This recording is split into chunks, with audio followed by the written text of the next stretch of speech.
Ladies and gentlemen, the Block Island Sound Radio Players is pleased to present its first original production, A Block Island Christmas Lullaby, starring Martha Ball, Milena Bell, Andre Boudreau, Violet Brown, Rich Trethaway, and Molly Price. Written by Lars Trodson. Original music by Mark Scortino. Sound recording by Mac Brown. Production by Mac Brown and Lars Trodson. Now sit back, close your eyes, and travel along with us to Block Island on a stormy Christmas Eve as four friends gather together to laugh, love, and reminisce. Connie and Steve Mason hurriedly, breathlessly, walked up the cobblestone path to the home of their friends Doris and Fred Walker. The path was lighted by an unimpressive winter sun that was dropping like an unpolished diamond through the watery sky. Connie was carrying bags full of bottled wine, nuts, and fruit. They walked past a pile of gravel that inexplicably had appeared a few months ago and was still sitting untouched. Steve was carrying an old flexible flyer sled that had a thick gold ribbon tied about it. When the clouds parted, the sun shone brightly but coldly, lighting the surface of the ocean and brightening the foam of the breaking waves. The wind was bad enough to cancel the Block Island ferries for the past day and a half. The two guests were hunched over because the wind was hitting their faces hard and sharp. Just as Connie reached forward to press the doorbell, the door opened and they were unexpectedly greeted by Susan Walker. A bubble of warm air created by the fire within enveloped them. Then that lovely soft bubble was swept away by a gust of harsh northeast wind. Susie? Sue was temporarily living with her parents, Doris and Fred, after returning from Europe last May. She was working on a writing project. Connie and Steve had known Sue since she was a baby. Connie, hello. I'm sorry, but I'm just on my way out. They're in there waiting for you. Food is lovely. Just be warned, they've been entertaining all afternoon. Susie, who's there? Connie and Steve. Ooh, nice antique. Antique? Hey! Oh my God, Doris, it smells so good in here. Holy cow. We've got too much food. It all smells so great. What is that? I've got some of my special punch. Oh, I can't wait. I've been thinking about it all day. All right, jackets off, everybody. Wait a second. That's one hell of a nice jacket there, fella. That's a great look for you. Steve's been binging on Yellowstone and 1923. It's what Kevin Costner wears. Hand-weaved. I have got to get me one of those. And this is for you, Freddie. Oh my God. For me? Flexible flyer. That is a beautiful machine. Just a beautiful machine. A machine. I like that. Oh, it's a beauty. You can get up some speed on these babies. Even the logo is beautiful. I spent hours and hours sliding on one of these. I remember flying down the hill. Craig rolled off one when he was 6. Slid right into an elm and snapped his femur. Where? Out here? Agawam Hunt Club in Rumford. Agawam Hunt Club in Rumford. I'm going to hang this on my wall, and it will be a work of art. We love it. Thank you. Okay. Drinks. Uh-oh. Oh, no, I'm fine. It's the cinnamon. It gets me every time. Okay, into the living room, everybody. There's stuffed pepper soup on the stove if anybody wants some. Oh, I've been dying to get a look at your tree. When did you put it up? It smells so fresh in here. Oh, I love the lights on the mantle. We just put it up yesterday. Freddie had it brought over on the boat on the last run before they were canceled. Got a nice shape. We've had our tree up for a week and it's already dry and the needles are all over the place. I love your tree because it always almost like it's like a place where you put your memories on display, your history, all this history. There are the kids when they were born, as they get older. These right here are from when I worked at Macy's. It's like a map or No, it's like an autobiography. Where did these come from? Well, these oddly shaped ones are my grandfather's from Sweden. And this string of lights was from my grandparents. Look, the tiny bulbs screw in. The colors from the bulbs are so subdued and rich. Yeah, not like today's colors. It's so harsh and obvious. Look at these ornaments. They keep the past so close. Oh, we got you that bulb in Ireland. You sure did. I love that one. So pretty. Come on, honey, sit down. Sit here next to me. I haven't seen you in too long. It's great to see you guys. Oh, hey, what did you guys think when the power went out the other night? Oh, my phone, sorry. I have never seen anything like that. We were looking out from the back there, looking out over the beach, and everything was completely black except for a few generator lights. It seemed as though town had vanished, and it was so weird because the ferry was getting ready to go back, and the ferry dock and the boat were really bright because there was all this blackness around it. It was like this magnificent light in complete darkness. It was strange. It was eerily serene. I knew it had something to do with the power cable from the wind farm. Oh, you did not. You thought someone had hit a pole with a car. Yeah, but when I saw it was the whole island, well, anyway, I hate being connected to the mainland. This island should be completely self-sufficient. I don't like the high-speed internet project either. We don't need to emulate the mainland. There's a train of thought for you. You're being heretical this evening. I've never heard this before. No high-speed internet? We should be off the grid completely. Oh, well, now, Steve. I want the high-speed internet. I spend too much time watching files buffer. I'll tell you what, in terms of being off the grid, we should take all this conserved property and turn it into community gardens, into like something sustainable. I was thinking, remember right after the lockdown and people were worried about food supplies and everyone said, well, we won't starve out here. We have clams, mussels, plenty of deer, green crabs. We won't starve. Why can't we take the idea of living off the sea and expand it and take all this conserved land and turn it into something we can use? We should have community vegetable gardens, orchards, cornfields, all public food.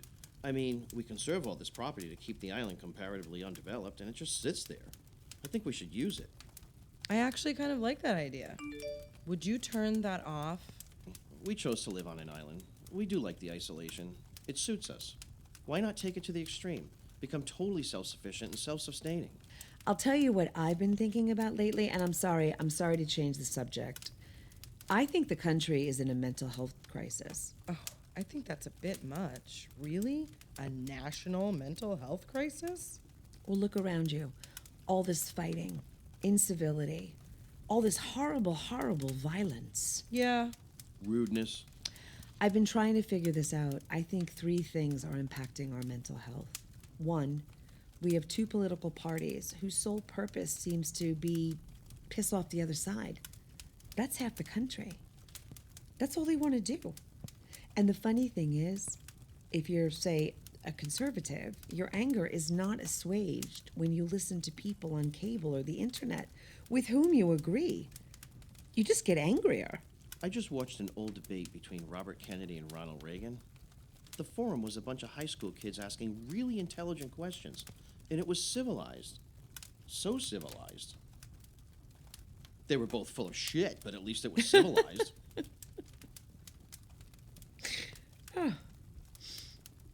I can't believe how corrosive and toxic and stupid politics have become.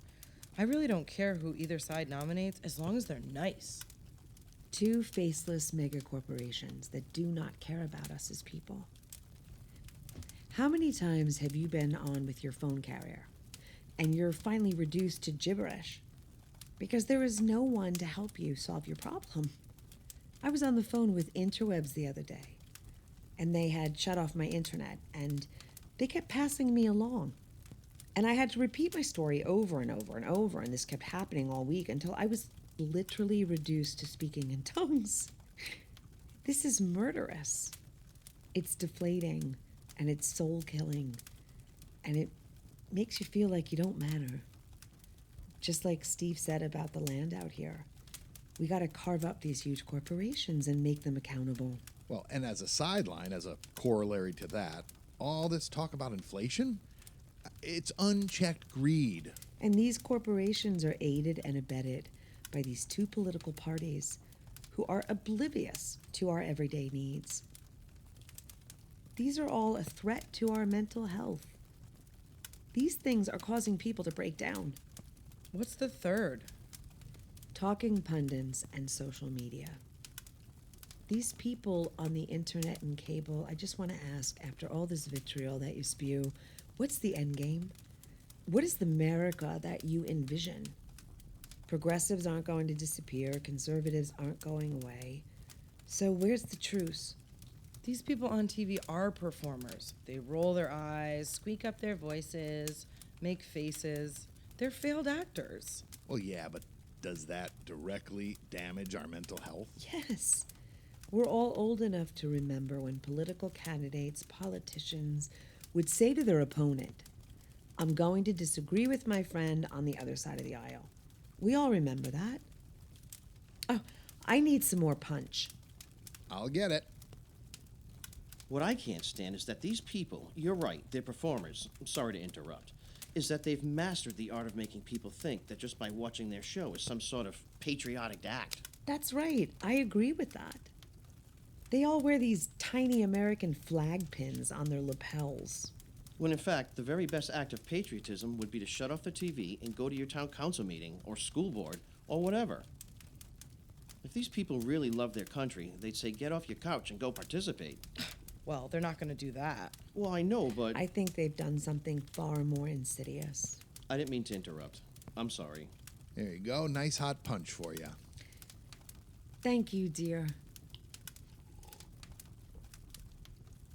The question is, how do we get out of this cycle? You take care of the people you love as best you... Shh. I was just... Shh, shh, shh. Okay. Everybody be still. That little son of a bitch is still here.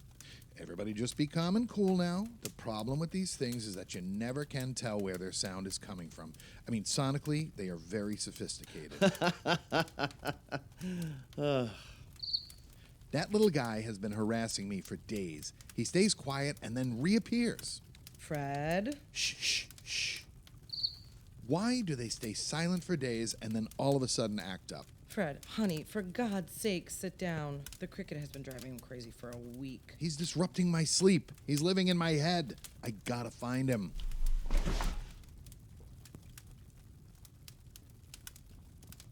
Are you writing, Freddie? What are you working on? Anything new? Nope. Trying, but not getting anywhere. You're not writing. The most prolific writer of our time is not writing? I gotta figure out what to do next. He's trying to stay relevant. I think I'm depressed. I feel old. Such drama. Tell them what you're doing these days. Well, what am I doing these days? He's working on some music. Oh no. I'm not working on anything. Just noodling. He's downstairs in his recording studio. Tell them the name of your project, honey. Project? It's just a silly little side thing. Tell them the name of your album. It's a concept album. It's just I'm just well, you know. Lonesome Tales from the Pampas. What? Lonesome Tales from the Pampas. Lonesome Tales from the Pampas. Well, I've been spending a lot of time down Argentine way there, Freddie. Okay, guys, it's not a serious thing. Anyway, it's a distraction from my inertia. Why? Seriously. What's going on? Well, when I heard Godard died, and I know it's stupid, but I loved all that avant-garde work he did later. Just the craziest stuff. I admired how much he stuck to his guns. I mean, they gave him an honorary Oscar, and what does he say to the Academy? And trust me, I'm a member. He says, "Go fuck yourself." Now, I love that. And when he died, I realized that anyone that had ever been an influence on me as an artist was really now finally gone. Cheever, Updike, Salinger, Peckinpah, Cassavetes, these writers... Not too patriarchal. Okay, true, and maybe that's exactly my point. Even if I didn't realize it, I thought of Ginsberg, Ferlinghetti, Bukowski, and yeah, I'll say it, Oh, here we go. Hemingway. Oh, God. But- what about Beth Powell? Ida Lupino, for God's sake. Maya Deren, Dorothy Asner. Jeez. Barbara Koppel. Okay, well, very funny. All I'm going to say is these people I mentioned were all living and working in my lifetime. And now, all are gone. And I realize that what is relevant to me is now so far in the past, who gives a shit? I mean, the critics are killing me anyway. You still have 2 Beatles left, honey. Why do you care anyway? Your readers love you. I write about New England and New Englanders. You're a New Englander through and through, bud. That's what you know. I think it would be a bad look for you to start writing about communities you're not a member of or you know little about to stay relevant. Fred worked on something for 6 months, but suddenly he doesn't want to send it to the studio.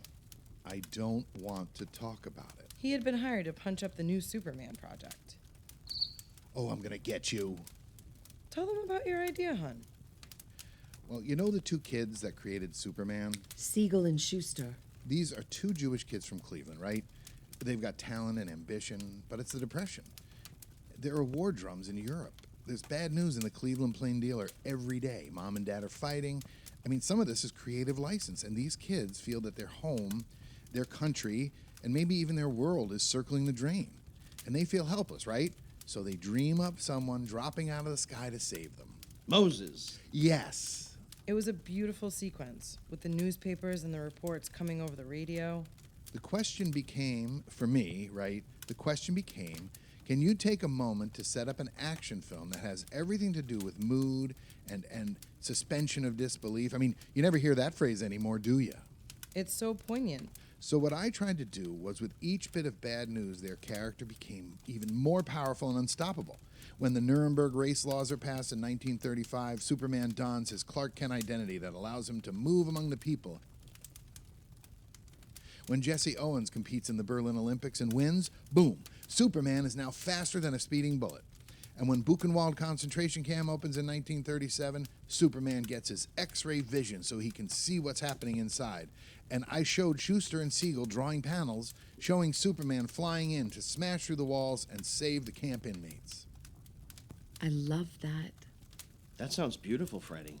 And when the war breaks out in Europe, DC prints the first comic in June 1938, and saving mankind actually seemed like a reasonable idea. I made it seem like these 2 kids from Cleveland had found a way to save the world. So it was kind of a note of triumph for this artistic creation. It was the origin story, not of Superman, the person, but the origin story of Superman, the comic book character. How he was created by these 2 young men. I mean, that was my opening. And you don't like it? Fred, if you pick that thing up one more time, I'm gonna throw it in the ocean. You said something a moment ago, when saving mankind seemed reasonable. Yeah? You don't think so? Well, if I was asked to reboot Jaws today, I'd have the shark be the hero and he'd win. Really? Yeah, fuck those guys in the boat. That shark was in its own neighborhood minding its own business. I don't understand movies anymore anyway. I mean, we just watched, what was it? Oh, honey, the mystery. It was the. I couldn't figure out what it was about. I liked it. Oh, Knives Out, Glass Onion. Oh, Steve loved that. But nothing about it was real. And that's the trouble with movies today. They don't tell us anything about the times in which we live. There's a movie that inspired Glass Onion called The Last of Sheila, written by Stephen Sondheim and Anthony Perkins. It was made in the early 70s. It had, oh gosh, Diane Cannon, Raquel Welch, can you believe she's dead? James Mason was in it, Joan Hackett, I mean, great cast. Oh, and James Coburn. But you can look at that movie and see the fashion of the 1970s, the language, the boats, and the locations. I saw that movie almost 50 years ago with a friend, and I remember it better than The Glass Onion. I mean, here we have this transformative art form which essentially chronicled life in the 20th century, from fashion to how we spoke to how cities and towns look, right down to the great gritty movies of the 70s. And then they basically became like these faux objects, about as real as the scenes you see inside of a snow globe. But movies aren't real. Well, no, but every movie used to have elements of reality. Even if it was just the cars the characters drove. I mean, now, nothing. Not even that. Speaking of Spielberg, on our first date, we went to see E.T. It didn't start out very good, but it worked out all right. I don't know that story. How do I not know that story? I thought E.T. was cute. It was just a sweet little movie. But Steve was absolutely horrible in the theater. I was not. Tell them what happened. I was just expressing my editorial opinion about the film.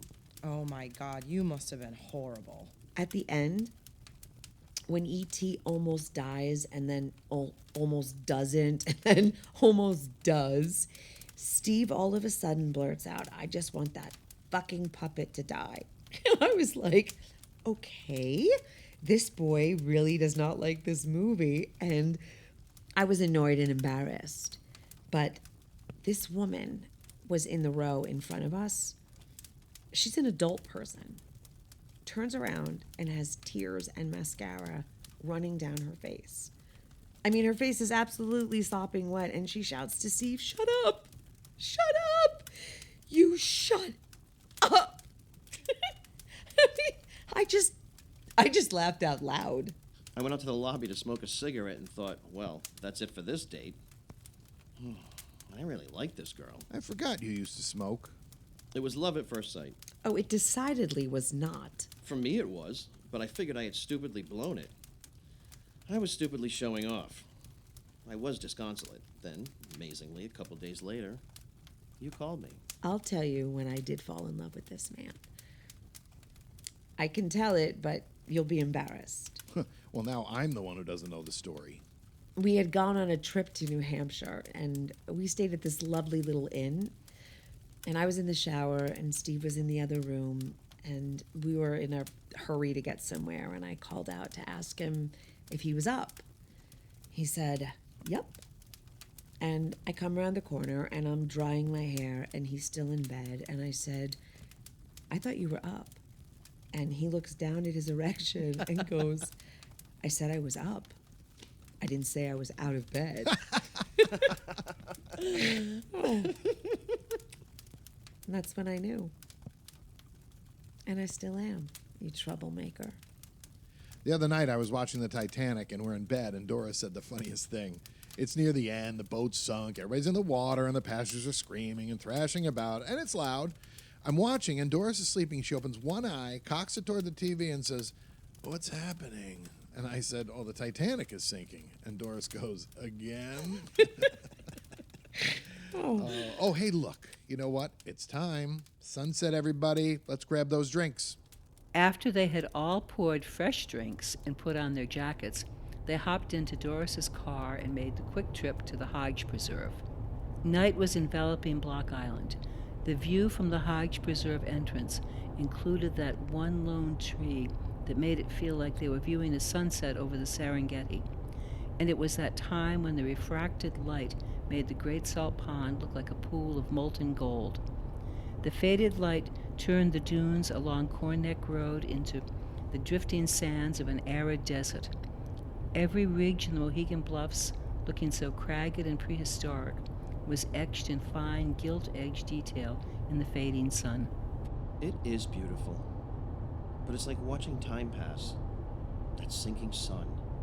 The day is over. Another day over.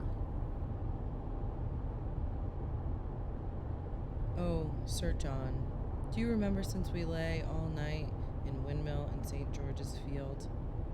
No more of that, Master Shallow. No more of that. Ha, 'twas a merry night, and is Jane Nightwork alive? She lives, Master Shallow. She never could sway with me. Never, never. She would always say she could not, Master Shallow. By the mass, I could anger her to thy heart. She was a bona roba. Doth she hold her own well? Old, old Master Shallow. Nay, she must be old. She cannot choose but to be old. Certain, she's old. We have heard the chimes at midnight, Master Shallow. Thank you, Mr. Shakespeare. Oh, honey, why are you crying? Come here. We're just having fun.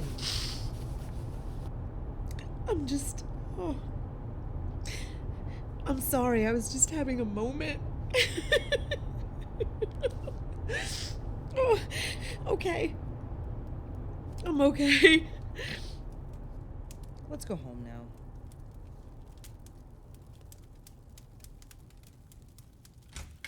Hello? Susan, in here, darling.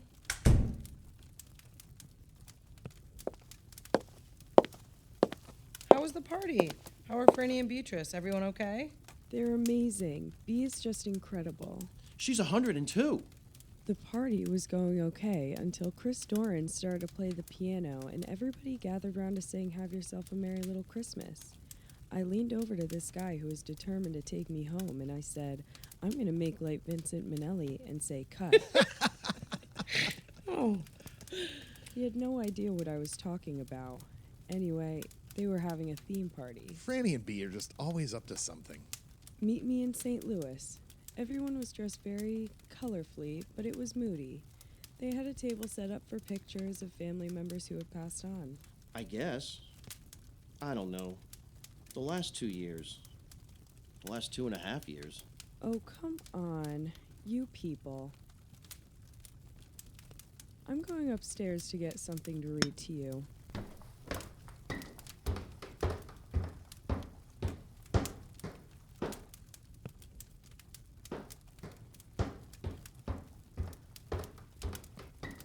These are from the letters I've been transcribing. Mom, this was written by your Uncle Charlie Fenton. That's your Grandpa Doug's brother. They were both overseas at the same time, Korea. Charlie was 19. This is from September 6th, 1951, the day after the battle ended, right after the Battle of Bloody Ridge. I am standing among the killed. I am living and standing among the killed. Some of them were my friends, and some of them, more of them, were my enemies. But today, now that the battle is finally over, my enemies are not my enemies anymore, and my friends are still my friends. I look around me, and I look at these dead sons of bitches, and this is what I also see. Dead sons of mothers, dead sons of fathers, dead sons of daughters, and dead sons of brothers. I am out of cigarettes, and I want one, even though my mouth is dry. I wonder if I will remember anything of this place except the dead bodies I see all around me. I am frightened because I know I killed some of these people myself. Did we win the battle? They say that we did, but I do not know. What have I done? Did I make a difference? I can tell you it will always make a difference to me. I will be going home soon. I know that now. There is no doubt in my mind, so please be waiting for me at the bus station when I arrive. I will need help carrying my duffel bag. did he make it back?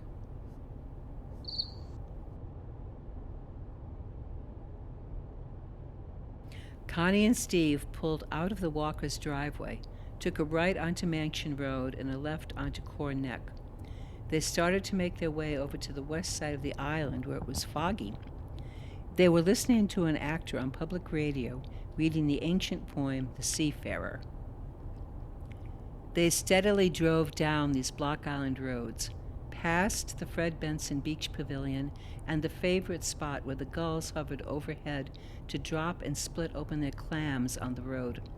Then taking a left at Bridgegate Square onto Dodge Street, they drove past all the shops and businesses run by Block Island women, lit up beautifully with their Christmas decorations, first put up for the annual holiday stroll. Past the sturdy lobster pot tree, topped off with its beacon, then past Oddfellows Cafe, where Connie saw her friend Diane resting on the outside couch for the last time. Each of the telephone poles, is that what we still call them, Connie thought to herself, had a wreath made by Block Island gardeners, and they will hang there until after the new year. They drove around the statue of Rebecca and started up Spring Street. Light came from the homes and the moon and the stars. A little girl who was looking out her second-floor window was wondering if that tumultuous sea spread so magnificently before her had any memories of her own. Surely the sea had to have memories of her own. Connie and Steve were driving through these delicate filaments of memories and songs that were both luminous and breakable. Do you mind if I roll down the window? No, of course not. What are you thinking about? Oh, the ocean. The sounds of the sea. Do you want me to make you a cup of tea when we get home? Connie did not answer just yet. She was listening to her thoughts as though someone was whispering in her ear. I'm surrounded by the ocean. River water flows away from me, but ocean water flows toward me and is within me. I'm listening to the unseen waves, and the rhythm of the waves is the rhythm of my heart. Ocean water is in my heart. I ask that this ocean water flowing through me and that surrounds me holds my island safe, keeps my family and friends safe, keeps me safe, and guides us safely home tonight. I would like some tea when we get home. Yes.